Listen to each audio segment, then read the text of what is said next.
pictures.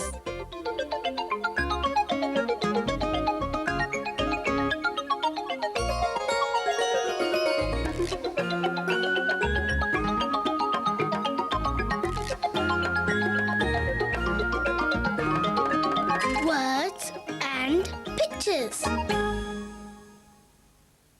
Hello. I've just been having a look through these postcards. They're all views of places I've visited. This is a view of Ventnor in the Isle of Wight. It's a town by the sea. And this video is of another place by the sea. I went to visit it last summer. This is a wonderful view of Veryan Bay in Cornwall, and you can see way out to sea from here. But if you turn and look over here, you can see the village of Portloe. And down there is where two great friends of mine live. I'm going to pay them a visit.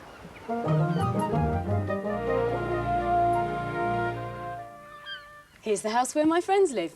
Jack, Alice. Hi, Sophie. Hi, you two. I've come to visit your village. So what are you going to show me? Everything. Oh, that's good. Well, I think I want to see the shops first. Alice, how long is it going to take to get there? Only 20 seconds. 20 seconds, is that all? Well, I'm going to test you out on that. Should we count the seconds? 1, 2, 3, 17, 18, 19, 20. Hey, it did only take 20 seconds. Hello, Jack and Alice. Hello. Hello. Well, I can see the post office and I can see the tea room, but where are all the other shops? This is the only one. Oh, of course, because villages are so small that they don't have things like supermarkets and cinemas and things like that. But they're lovely and quiet. What kind of things can you buy in the shop? Drinks, chocolate, cool ice creams, and postcards. Postcards. Oh, I could do with a postcard to remind me of my visit. Would you two help me choose one? All right, then. OK, let's go.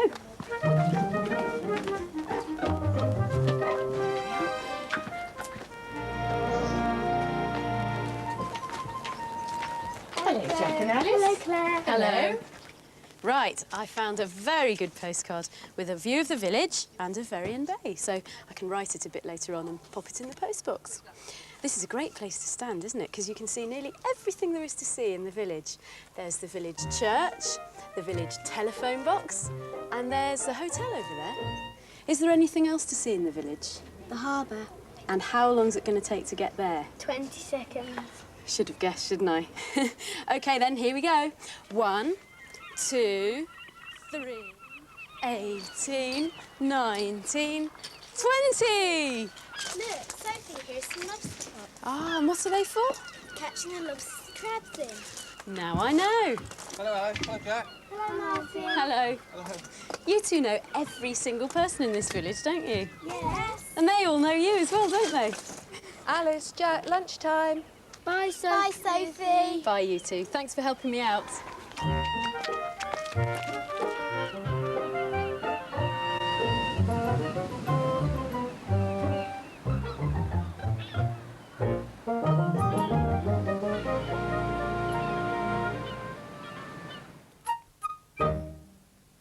After I'd been to the tiny village of Portloe, I went to visit somewhere else in Cornwall. It's also by the sea, but there are a lot more buildings and people. This is the town of St Ives, and I've come here to visit someone who does the most wonderful paintings and stories. It's Michael Foreman. Hello there, Michael. Hi, Sophie. What are you sketching here? These are sketches for a new book. And as well as the views that you see, do you use the different people that you know in your stories? Yes, I like the stories to be as real as possible, so I like to base characters on real people. For instance, Captain Phil on the beach over there with the children has appeared in many of my stories, and I've recently written a book just about my son, Jack. And here is Jack. So what's the book called, Jack? Jack's Fantastic Voyage. Jack's mother and father both worked in the city, so Jack spent his holidays with his grandfather, a sea captain, in his old house by the sea. Jack loved it there. The house was very old and made of wood.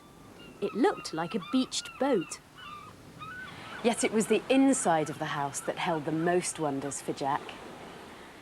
His grandfather had painted pictures everywhere. When he had grown too old to sail the seas, he painted his memories. The beams of the ceiling were carved and hung with wooden birds, and the floorboards carved with fishes. All around the sides of Grandfather's big bed were scenes of wild seas and shipwrecks. On the panel above the pillows was an ocean of icebergs. At the foot of the bed was mounted a great ship's wheel. During the day, Jack often played with his friends on the beach, but it was the evenings that Jack loved best. That was when Grandfather told him the stories behind the pictures. Starting out as a young ship's boy, Jack's grandfather had lived a life of adventure. He seemed to have sailed every sea and visited every port. Jack loved his descriptions of tropical islands, the air thick with scents, spices and parrots. In his imagination, he saw great whales spouting and dolphins and flying fishes around Grandfather's ship. Most of all, Jack looked forward to stormy nights, because then Grandfather told his terrifying tales of typhoon and shipwreck. But one day, while playing with his friends, Jack heard some of them laughing about his grandfather. Look out, Jack. Here comes your crazy granddad. He's not crazy, I love him. He's bonkers, paints mad pictures, makes up stories. He doesn't make them up. Of course he does. He's never even been to sea before. You can ask anyone. And they all ran off as Grandfather approached. "Had a good time, Jack?" asked Grandfather, smiling. Jack hoped that Grandfather had not heard what the boys had been saying. That evening, when Grandfather told Jack another story of the sea, he made it sound so real that Jack felt sure he could not be making it up. The next day, Jack didn't go to the beach with the other boys, but spent the day on the rocks close to Grandfather's house. Grandfather knew something was troubling him, and that evening he cooked him his favourite supper of fresh brill and crinkly chips. When the dishes were washed and stowed away, Grandfather tucked Jack up in the big bed and began another tale.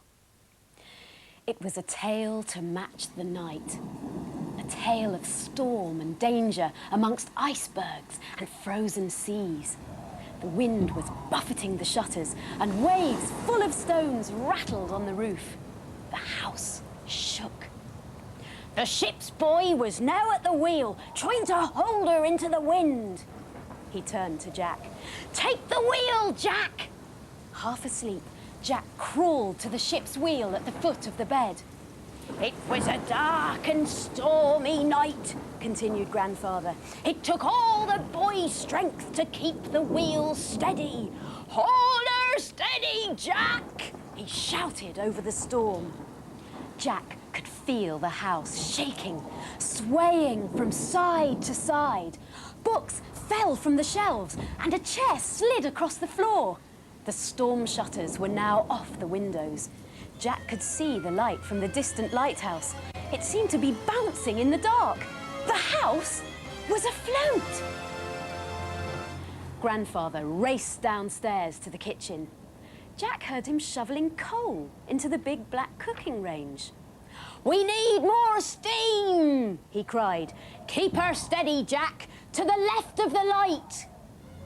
They were beyond the harbour, pitching over the white-topped waves. As they neared the lighthouse, a thick blanket of fog rolled over them, and only the mournful sound of the lighthouse foghorn told Jack where to steer. It was a comforting sound and reminded him of Grandfather snoring. Under the fog, the sea was not so rough.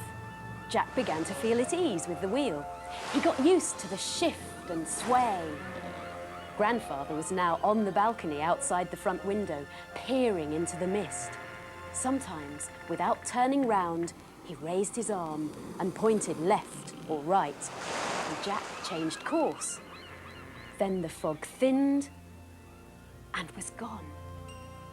Instead of black rolling waves, there was a white sea of ice and a sky full of stars. They sailed slowly through a zigzag channel in the ice until they entered an ocean of blue and green water dotted with huge icebergs. And there they were. All the ships from Grandfather's paintings. The great clippers with their white sails, fast cutters and schooners, brown-sailed smacks and luggers, and even the grimy collier from the coal bucket. For hours they sailed among this magic fleet and around every iceberg. Seals were chased by polar bears. Whales and narwhals rose and fell in the clear water. Then ice began to close over the sea, and the ships were gone. They sailed back through the zigzag channel, and it shut behind them. The blanket of fog covered everything once more. When Jack woke up, the pale sun was just appearing over the horizon. He dressed and went onto the balcony. Everything seemed normal. The house was high and dry amongst its neighbours.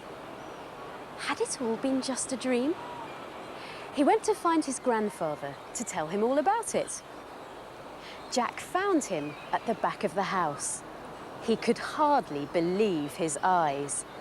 There was Grandfather, standing on a chair, chipping the last telltale icicle off the roof.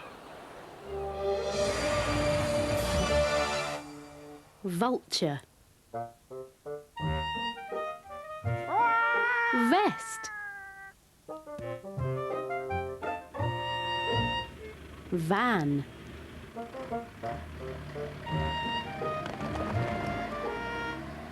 Vegetables.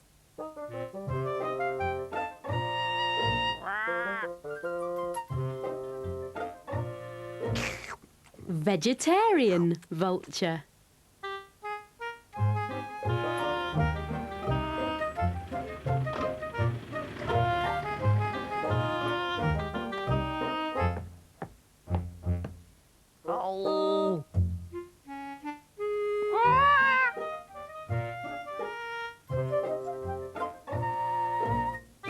Vegetables, vulture. Vegetables, vulture. Both these words start with the same letter. Watch how Magic Pencil writes it. Down and up and flick. Down and up and flick. Down and up and flick. Down and up and flick. Down and up and flick. Down and up and flick. Perhaps you could find a postcard of a view of the place where you live. Perhaps it's a town, or maybe it's a village. I'll see you next time. Bye.